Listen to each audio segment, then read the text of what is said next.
রেলপার কাণ্ডে পুলিশের বড় পদক্ষেপ, গ্রেফতার 21 অভিযুক্ত। পুলিশ ফাঁড়িতে হামলার ঘটনায় ধৃতদের আদালতে পেশ।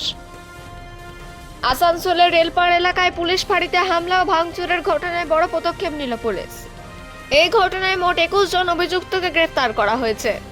রবিবার ধৃতদের আসানসোল জেলা আদালতে তোলা হয়। কোন কোন এলাকার বাসিন্দা ধৃতরা। পুলিশ সূত্রে জানা গিয়েছে, গ্রেফতার হওয়া ব্যক্তিদের মধ্যে শুধু রেলপার এলাকার বাসিন্দারাই নন, পুরো স্টেশন ও রঙ্গনিয়াপাড়া এলাকার কয়েকজন রয়েছেন।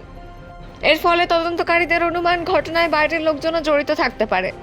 উল্লেখ্য, শুক্রবার রাতে জাহাঙ্গীর মহল্লার ফয়েজের রামবাগ পুলিশ ফাঁড়িতে মাইক বাজানো সংক্রান্ত নিয়ে নিয়ম বিবাদের জেরে উত্তেজনা ছড়ায়।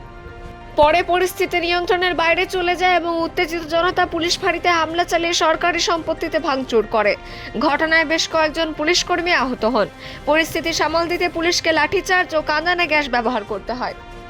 সিসিটিভি ফুটেজ দেখে চিহ্নিতকরণ ঘটনার পর আসানসোল দুর্গাপুর পুলিশ কমিশনারেটে সিসিটিভি ফুটেজ ও বিভিন্ন ভিডিও ক্লিপ খতিয়ে দেখে অভিযুক্তদের শনাক্ত করতে শুরু করে।